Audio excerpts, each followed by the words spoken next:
I am your host, Christine Marie, and I am so happy to be here with you on this Sunday morning. I am eager and a little bit nervous to talk about something today that is really on my heart that feels right and good for us to talk about. And there is a little bit of nervousness associated with it. I've shared over the last couple of weeks on Sundays when it comes to this topic, really dedicated to spiritual intelligence and really diving into spirit in general. This part of us, this essence that we rarely talk about, because so much of our lives are invested in business. We're investing in these masterminds that are so worthy of our attention, but they focus on one intelligence, two really, the intellectual intelligence and then the artificial intelligence. That's getting so much real estate in our conversations today. And then it begs the question of, well, okay, what are the other intelligences in my life that I'm cultivating? Am I cultivating myself beyond just the intellect and also the external intelligence, the artificial intelligence, incorporating that into my life, really nurturing and cultivating the ability to harness and utilize these skills in such an important way? Yes.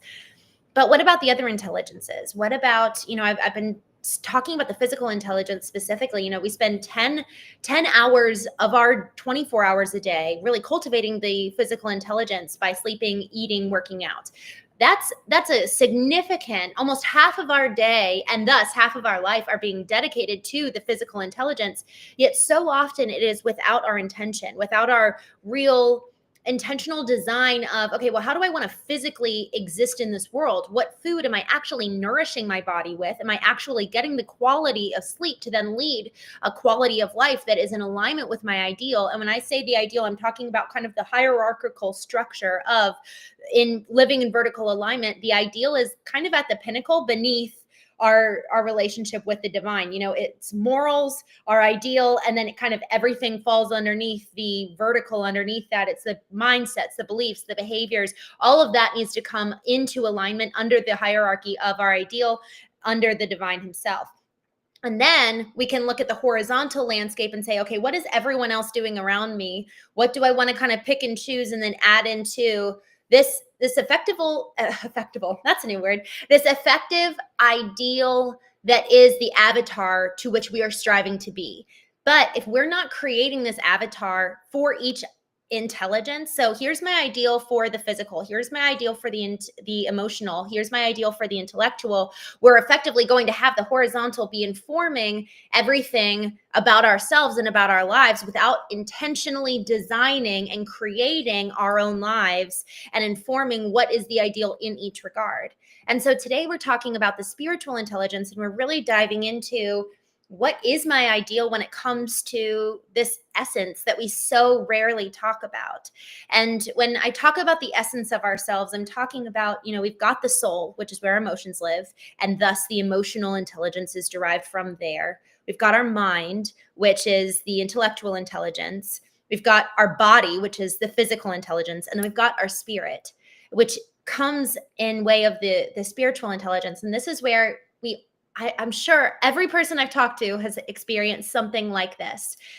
All of a sudden we just get this revelation, and it's like, how did I come to know that? I have no idea, but somehow I just know. It's like that inner knowing that we don't have any external data from the past. We haven't been told anything that would allow for us to know this, but somehow we just have this sense, this innate inner knowing that is really informing and telling us something that we really would otherwise never have known. And y'all, this type of intelligence is when we look back at the greats, when we look back at the Stoics, when we look back at these people that have shaped our philosophy and Western culture and even Eastern culture. We look at these people who have had these divine revelations and we hold them in such high esteem, yet we never, this is so exciting, we never think about the fact that we ourselves can have those kind of revelations ourselves. We're constantly outsourcing revelation when it comes to the spiritual to have everyone on the horizontal plane telling us how to be and who to be. And I'm holding my Bible in my hands. It makes me nervous to even go down this path, but y'all, this book can be the most powerful or the most deadly thing in our lives. If we're looking to the Bible to be the thing to tell us how to live without any kind of revelation for ourselves, but we're having this book be defined by us, by priests, popes, pastors. That is devastating. And we see the devastation all around us. And it's not just the Bible, it's the Quran, it's any other kind of spiritual text that other people say, hey, let me come and define it for you. Let me reveal it for you. And they're stripping away our responsibility. It is our radical responsibility to go inward and listen and awaken our spirit for access to the divine, to thus reveal to us what is true. I was talking to my mom about that this morning. And this is going to sound heretical. I have not consistently gone to a church for over a decade, and it wasn't intentional at first. Frankly, when my husband and I first got married, he didn't want to go to the church that I went to. And so we just never really ended up finding a place. And then when my brother-in-law was killed, it was like church was the furthest place that I wanted to be. And doesn't that say a lot? Doesn't that say just how devastatingly disparate so many of the churches are from who God is? That's the place I wanted to run away from rather than run to when I was hurting the most. And so I think that that's just the best picture, for me at least, of what I've experienced so many other people in my life in their encounter with religion in general. It's a lack of relationship, and instead it's a lack of relationship, it's a lack of revelation, and instead religion takes the place. And so we have to really pay attention to, when it comes to this spiritual essence of ourselves, who is the one at the driver's seat?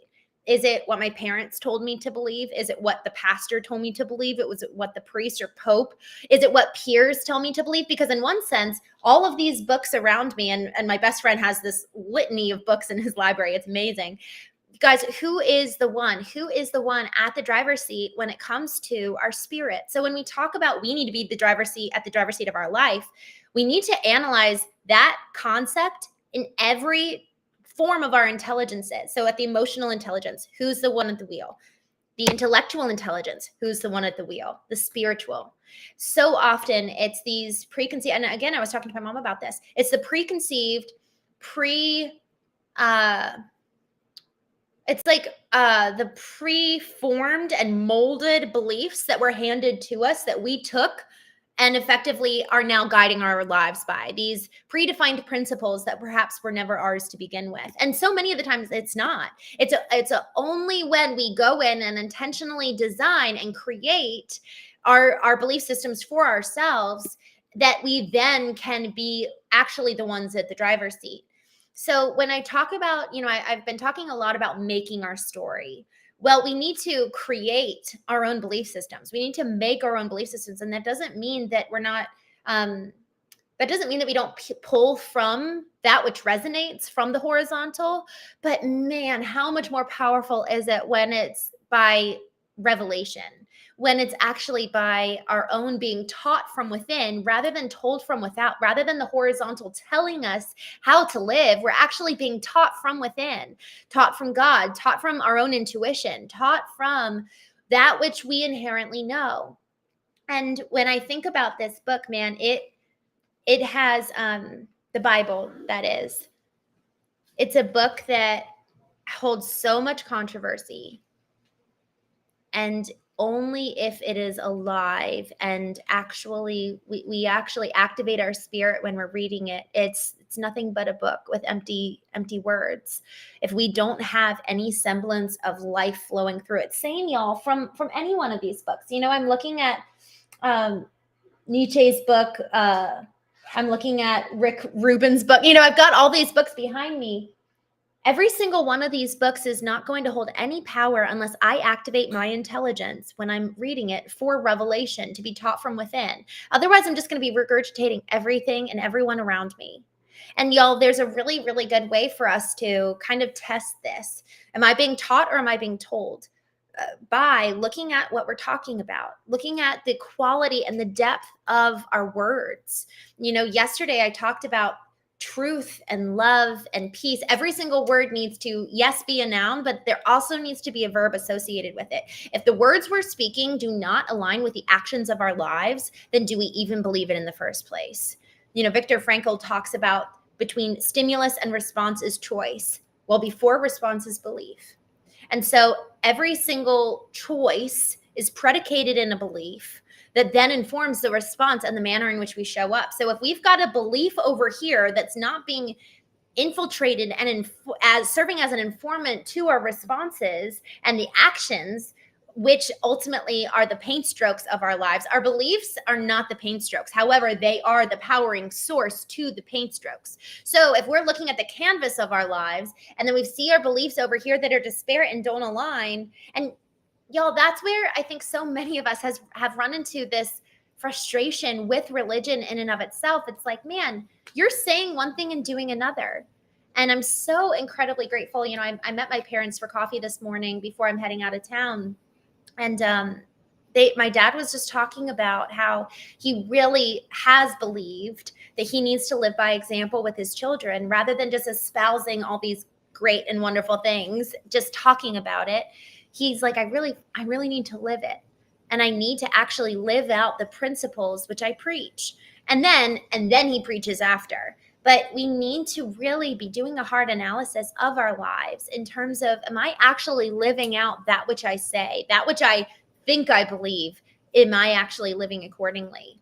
The vertical alignment concept, this whole concept of aligning our beliefs, our mindsets, our actions, our behaviors under the hierarchical values of our ideal and the divine himself, doing so forces us to pull all of our energy from the external and focus it inward. And if we do that in the morning every single day, then we're proceeding from this place of inward strength and inward bravery. You know, like there's something about being brave to then go into the arena, which is, yesterday I talked about the arena of vulnerability. Going into the arena, engaging with other people on the horizontal, going into the arena of our calling and our mission in life. But we have to first take stock of each one of those intelligences, our soul, our spirit, our mind, our body. How am I doing?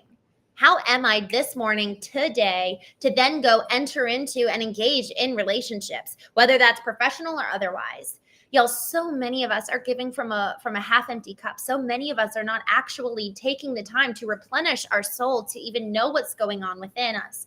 Today, I'm leaving to go across the country and host a knowing intensive with an executive. And he really wants to understand, who is he?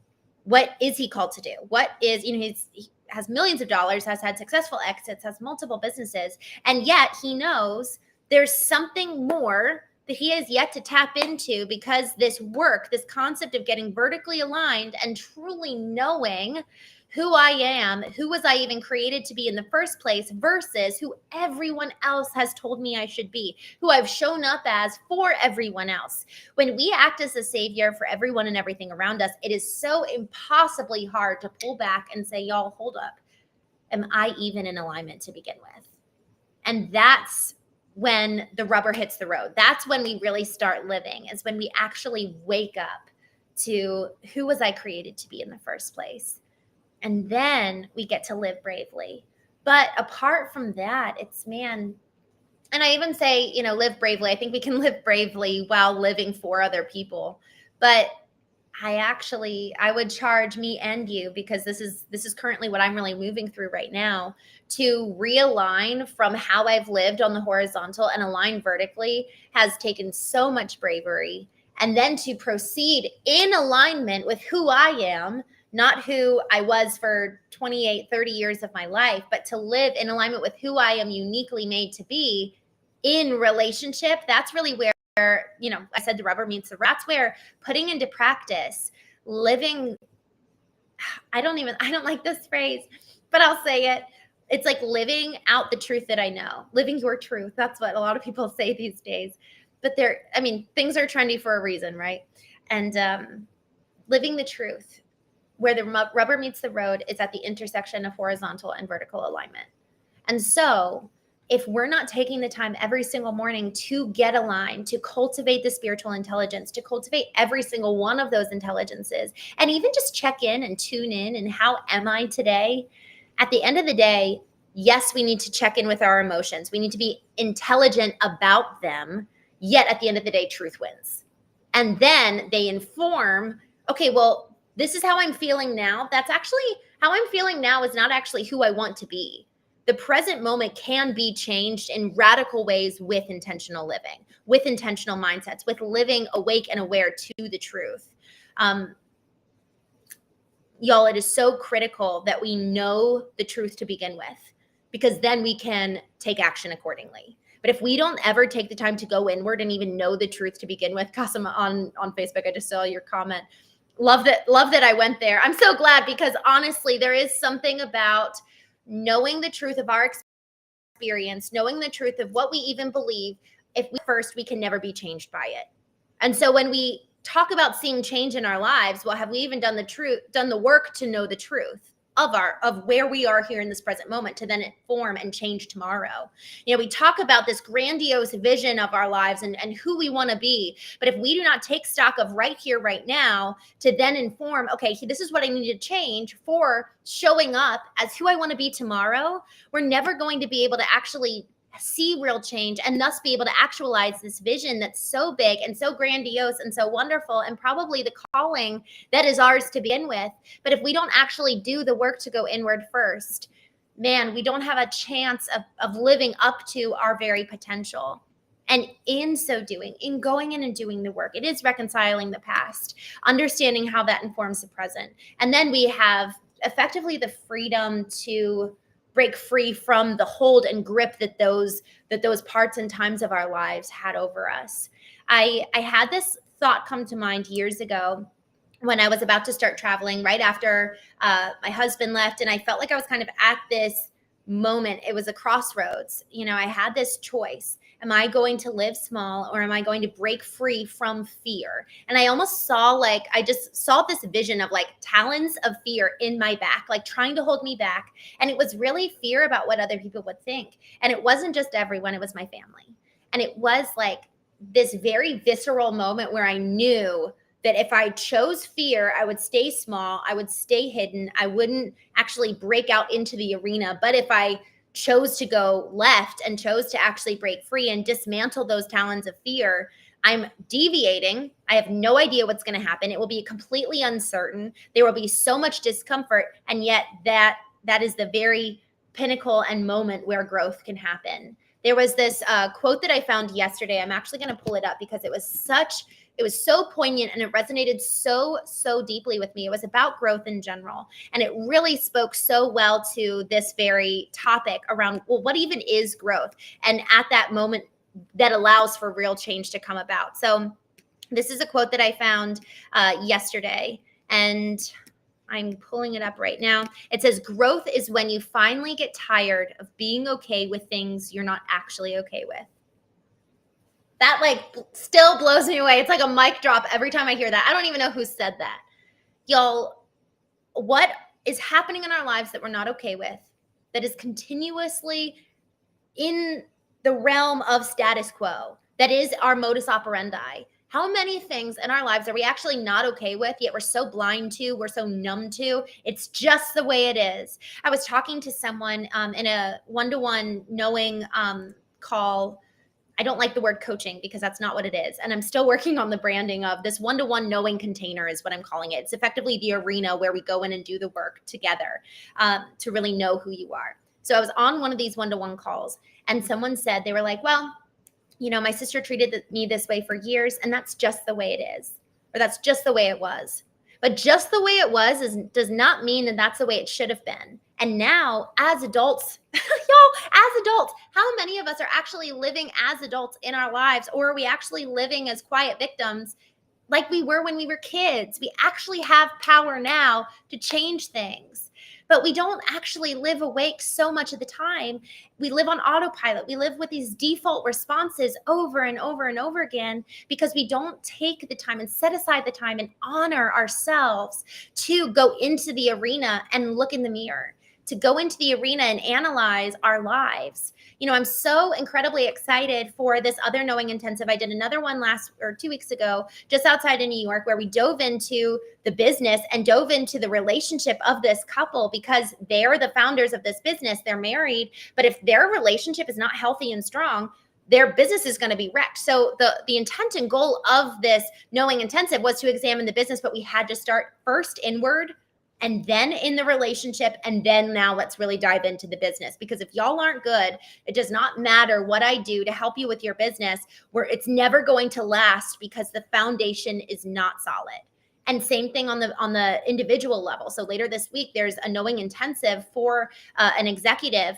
We have to kind of like firm up and really found, and I really say found because so many of the parts of our foundation actually have not yet been discovered because we haven't done the work to go deep. And y'all, this is what's so cool.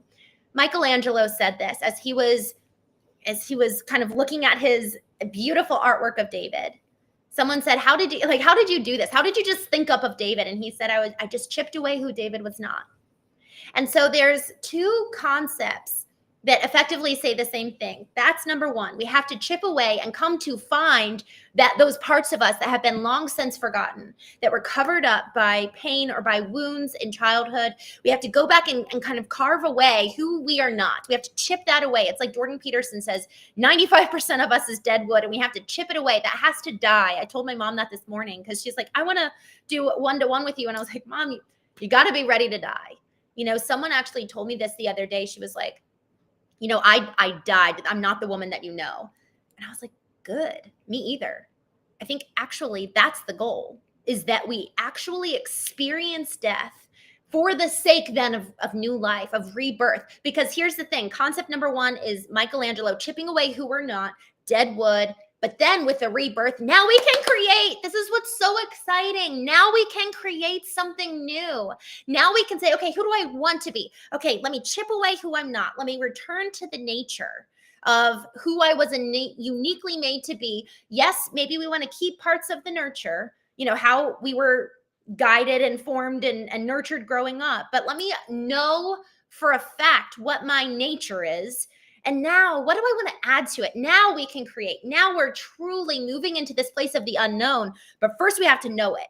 We have to know what's there. We have to know the integrity of our soul, spirit, mind, body, all of us. And now we can go create something brand new. But we have to know first before we can move into the unknown and allow for true creation to take place. And so this concept of vertical alignment, it's beyond a concept, it's an action. Every single word, it's yes, a noun, but it also needs to be a verb. And so the verb of vertical alignment is the time and space of going into the arena and honoring yourself and myself enough that we actually go in and we cultivate, we chip away what's not, and then we get to create based on who we want to be, based on who we feel called to be, what we feel called to do. What are the things that light us up?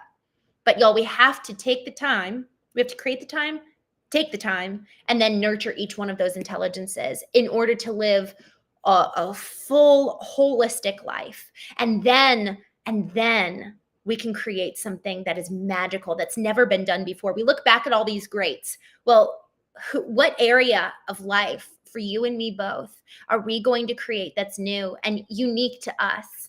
There's this concept for those of you who know that biblical story of Esther of, God's like, I can use you or I can use somebody else, but someone's going to come in and do this. And y'all, I feel like each one of us has a calling that is so uniquely ours, yet it needs to get done. So it's going to be done by us or by somebody else. It's like, it is for you, for me, but we have to do the work to cultivate ourselves. Sometimes I think about this of like, okay, this is my calling. Who does knowing, in order to do knowing, in order to have this call so effectively accomplished in my life, who do I need to become? But first I need to return to who I was created to be in the first place. And then I can go and create and add to. That's why it's coming from this abundance mindset. It's not a lack. It's, oh, I'm not good enough. It's like, no, okay, I'm great now, but what can I add to who Christine Marie is today so that tomorrow I'm even more effective as a leader. I'm even more efficient and impactful, and I drive real change in the world. And that, y'all, is predicated. The change that we make externally is at the end of the day predicated in the change we make for ourselves. We have to be continuously changing if we want to see change on the external, whether it's change in our family or change in our businesses or beyond that in the world at large. Joe Graham, Paul Hoffman, I'm so happy to see you all. Thank you all so much.